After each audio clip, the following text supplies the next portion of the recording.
30। এই ভর সন্ধ্যেবেলা উঠ বস করছো কেন গো? তোমার মাথা ঠিক আছে তো?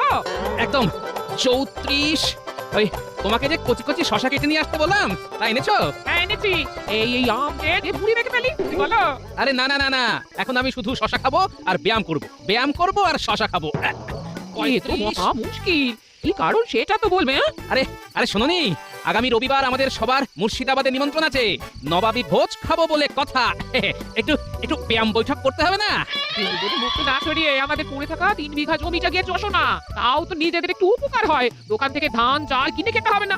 এমনি কথাটা মন্দ বলিনি, ভেবে দেখবো। দাও তো শশার বাটিটা দাও।